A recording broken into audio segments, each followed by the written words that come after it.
Vire, tu vas le voir tout de suite, Michel, avec Jean-Sébastien Petit-Demange, qui va nous faire partager l'humeur de cette ville, la beauté touristique et historique, Jean-Seb. C'est tout bête, vous prenez un site naturel absolument admirable, un éperon de granit bordé par un méandre de la Vire. Vous prenez une cité du XIIe siècle, ancienne ville fortifiée, vous rajoutez là-dessus une spécialité culinaire et charcutière connue et reconnue dans la France entière, et vous avez Vire, petite capitale du bocage normand.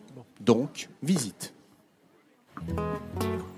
Fondée au XIIe siècle, Vire tisse depuis une histoire riche où l'empreinte de chaque période se découvre d'une manière étonnante. Pour commencer, rendez-vous au marché. C'est là que nous attend Janine Koch, professeure d'histoire à la retraite et passionnée par sa ville. Le marché de Vire est un marché très ancien. Il existait dès Guillaume le Conquérant, le marché du vendredi. Et il porte un surnom, à Vire, on l'appelle la Saint-Paysan, parce que c'est un rendez-vous incontournable pour les paysans des régions voisines. Le bocage est une zone un peu isolée, donc le vendredi, c'est l'occasion de retrouver les voisins, les amis, les parents. Ça rompt avec le rythme un peu monotone de la semaine. Et alors, avant de s'intéresser au patrimoine architectural, il est impossible de traverser ce marché de Vire sans parler de l'andouille, qui est ici un véritable patrimoine aussi. Traiter quelqu'un d'andouille à Vire, c'est un compliment, c'est pas du tout une insulte. On est d'accord, Gilles?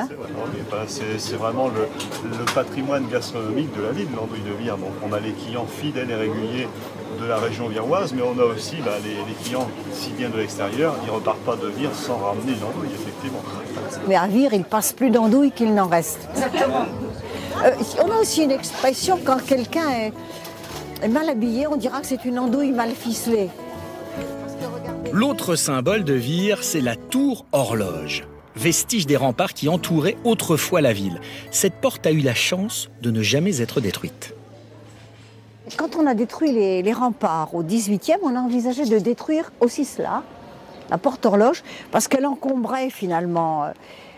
La seule chose qui l'a sauvée, c'est qu'on ne savait pas où mettre l'horloge. Donc on a gardé la porte pour entreposer l'horloge. Voilà, c'est juste pour cette raison-là. Du haut de ses 33 mètres, la porte est coiffée du seul beffroi en Normandie construit au Moyen-Âge. Et alors, si cet édifice est resté par chance intact, il n'en est pas de même pour ce donjon. Il a été démantelé sur ordre de Richelieu en 1630, même si beaucoup de personnes pensent à tort qu'il a été touché par les bombardements de 1944. Car Vire a été détruite à 90% pendant la Seconde Guerre mondiale. L'église Notre-Dame n'y échappera pas. Pourtant, elle est aujourd'hui l'une des plus belles de Normandie. Après la guerre, elle a été restaurée pendant 10 ans, même si les pierres parlent encore de ce passé.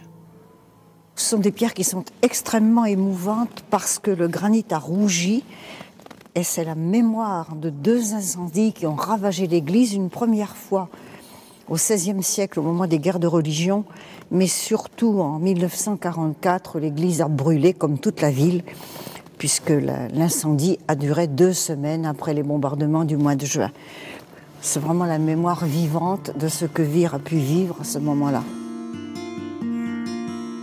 Mais il faudrait des jours et des jours, je crois, pour pouvoir regarder tous les détails de cette église qui paraît sobre et finalement très travaillée dans le détail. C'est le cas, par exemple, pour le haut de ce pilier, avec cette main, une main qui soutient la croisée d'ogive, la retombée de la croisée d'ogive.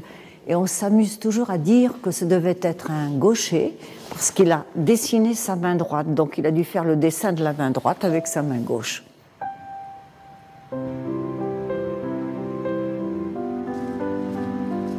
Au bord de la Vire, fleuve qui a donné son nom à la ville, on trouve l'Hôtel-Dieu.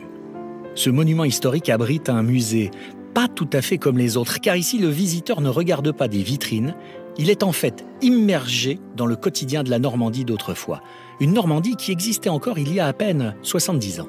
Ce qu'apprécient beaucoup les visiteurs ici, c'est de se replonger dans un univers qui n'existe plus, pour certains qu'ils ont connu petits. Et c'est de l'ordre du souvenir lointain. Et quand ils se retrouvent dans ce genre de pièces, ça fait un effet de machine à remonter le temps, immédiat. On peut ainsi revoir une vieille rue avec d'anciens ateliers, Un musée en forme de pied de nez à l'histoire, en fait, car malgré les destructions successives, il existe ainsi toujours à Vire un petit parfum d'antan. C'est beau, hein? Vous voyez que c'est beau, cette région, le bocage, là, en Basse-Normandie, hein? C'est une jolie balade. Merci, Jean-Seb.